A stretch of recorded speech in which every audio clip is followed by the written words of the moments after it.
किसी नगर में एक सेठ अपनी पत्नी के साथ रहता था।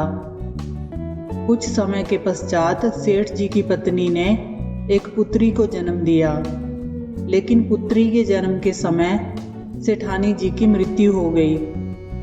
इसलिए उनकी पुत्री का नाम दुखनी रखा गया। सेठानी जी की मृत्यु से सेठ जी बहुत दुखी रहते थे। उनकी पुत्री अभी बहुत छोटी थी, इसलिए सभी सेठ जी से दूसरी शादी करने को कहते, लेकिन सेठ जी शादी करने के लिए मना कर देते। पर सभी के ज़्यादा जोर डालने पर सेठ जी ने शादी के लिए हाँ कर दी।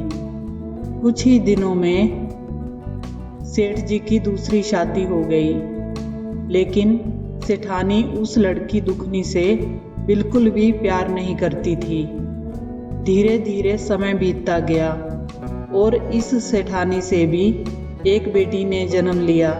सभी बहुत खुश थे, इसलिए इसका नाम सुखनी रखा गया। धीरे धीरे दोनों बेटियां बड़ी होने लगी। दुखनी हमेशा भगवान शिव की पूजा पाठ और व्रत किया करती थी। सेठानी दुखनी को बहुत दुख देती थी। उससे घर के सारे काम करवाती और उसे ढंग से खाना भी नहीं देती थी। सेठानी उसे रूखी सूखी रोटी खाने को देती। दुखनी चुपचाप सारे दुख सहती रहती और भगवान शिव की पूजा पाठ करती रहती। जब सेठ जी की दोनों बेटियां विवाह योग्य हो गई, तब सेठ ने उनके लिए वर ढूंढना शुरू कर दिया। तब एक दिन सेठानी ने सेठ जी से कहा कि तुम दुखनी के लिए सबसे निर्धन वर देखना। अगर तुमने ऐसा नहीं किया तो मैं अपनी जान दे दूंगी। सेठानी की बात मानकर सेठ ने दुखनी का विवाह एक बहुत ही गरीब परिवार में कर दिया। दूसरी पुत्री सुखनी का विवाह एक संपन्न परिवार में कर दिया। दुखनी और सुखनी दोनों बहनें अपने ससुराल चली गईं। दुखनी का पति बहुत गरीब था और वह कुछ काम भी नहीं करता था। दुखनी ही दूसरों के घरों में जाकर काम किया करती थी और किसी तरह अपना गुजर बसर कर रही थी। लेकिन उसने भगवान शिव की पूजा और व्रत करना नहीं छोड़ा। धीरे धीरे समय बीतता गया। दुखनी और सुखनी दोनों के बच्चे भी हो गए। एक बार की बात है, सुखनी अपनी बहन दुखनी के घर जाती है और उससे कहती है कि तुम दूसरों के घरों में झाड़ू पोछा करती हो, इससे अच्छा तो तुम मेरे घर आकर झाड़ू पोछा कर दिया करो। मैं तुम्हें पैसे दे दिया करूँगी और बचा खुचा खाना भी दे दिया करूँगी। दुखनी हाँ कर देती है और वह अपनी बहन के घर काम करने जाने लगती है। उसकी बहन उसे बासी खाना दे दिया करती। दुखनी वही खाना लाकर अपने बच्चों को खिला देती। एक बार की बात है, दीपावली का त्योहार था, तो सबके घरों में अच्छे अच्छे पकवान बन रहे थे। दुखनी के बच्चों ने भी अपनी माँ से कहा कि माँ, हमें भी अच्छा भोजन खाना है। तो दुखनी बच्चों से बोली, बेटा मैं क्या करूं, अच्छा खाना कहाँ से लाऊं? तुम्हारे पिताजी तो कुछ करते नहीं हैं। तब बच्चों ने कहा, मौसी के यहाँ से ले आना। तब दुखनी अपनी बहन सुखनी के घर गई और अपनी बहन से कहा, आज त्योहार है तो आज का बना हुआ थोड़ा सा ताज़ा खाना मेरे बच्चों के लिए दे दो। मेरे बच्चे बहुत भूखे हैं, उन्हें आज अच्छा खाना खाने का मन है। सुखनी को दुखनी का इस तरह खाना मांगना अच्छा नहीं लगा और गुस्से में आकर सुखनी ने अपनी बहन दुखनी को बहुत बुरा भला कहा और उसे घर से निकाल दिया। तो दुखनी रोते रोते अपने घर आ जाती है। दुखनी को रोता देखकर उसके बच्चों ने कहा, माँ क्या बात है, तुम तो मौसी के यहाँ खाना लाने गई थी, फिर तुम रो क्यों रही हो? तब दुखनी ने कहा, बेटा तुम्हारी मौसी ने खाना नहीं दिया और बहुत बुरा भला कहा। तब दुखनी ने सोचा आज त्योहार है, मैं अपने बच्चों को अच्छा खाना जरूर खिलाऊंगी। उसने सोचा कुछ लकड़ियां बेचकर बच्चों के लिए खाना ले आऊंगी। इसलिए वह वन की ओर जाने लगी।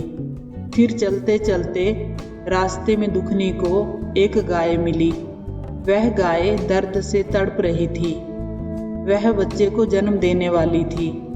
उसने दुखनी से कहा, बेटी जरा मेरी मदद कर दो, मुझे बहुत दर्द हो रहा है, मेरे पेट पर हाथ फेर दो।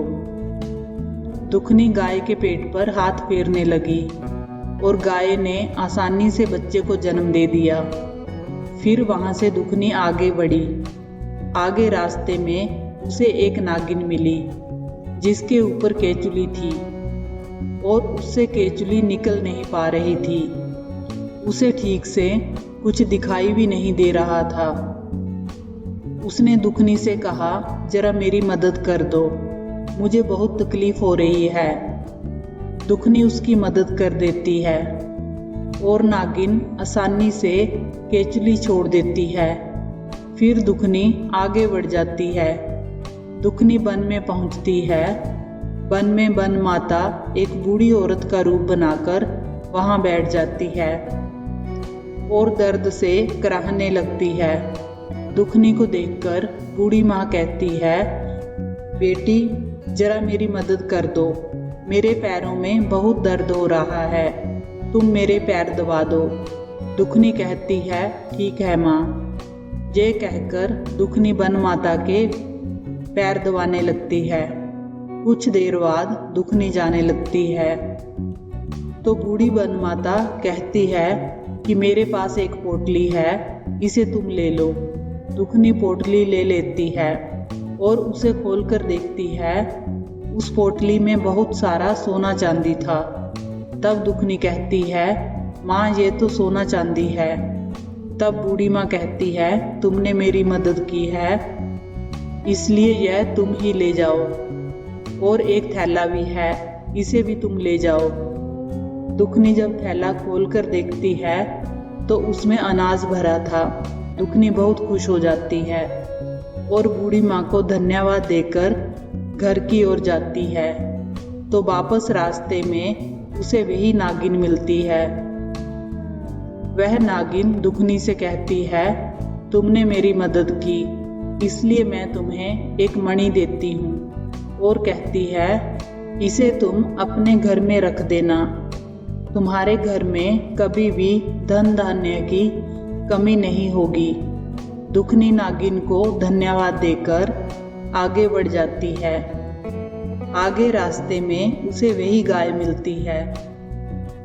वह गाय दुखनी से कहती है कि तुमने मेरी मदद की है इसलिए तुम मुझे अपने घर ले चलो। तो दुखनी उस गाय और उसके बछड़े को अपने घर ले जाती है और अपने बच्चों को खाने के लिए खीर और अच्छा भोजन बनाती है। अब दुखनी के घर में किसी चीज की कोई कमी नहीं थी। एक दिन सुखनी ने सोचा कि दुखनी काम पर क्यों नहीं आ रही है, क्या चल रहा है, उसके घर चलकर देखना चाहिए। उसके घर जाकर वह सब देखकर आश्चर्यचकित रह गई और दुखनी से पूछती है कि तुम्हारे पास यह सब कहाँ से आया।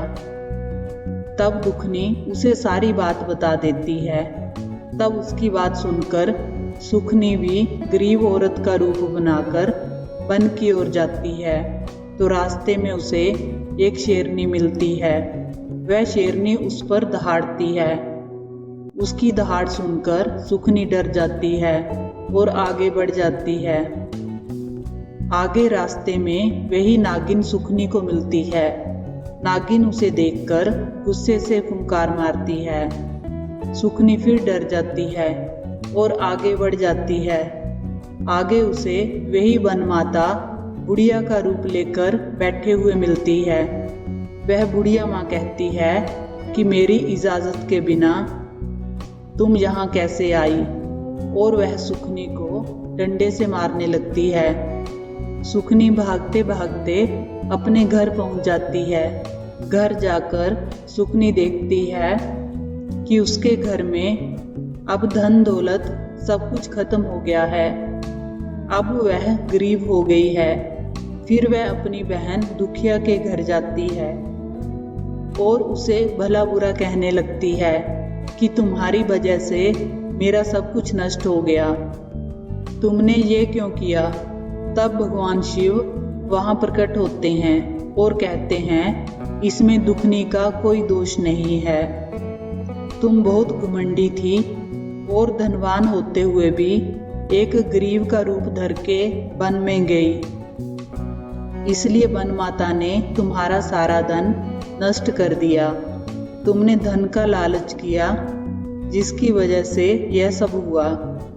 यह सब कहकर भगवान शिव वहां से चले गए और सुखनी को भी अपने किए पर बहुत पछतावा हुआ।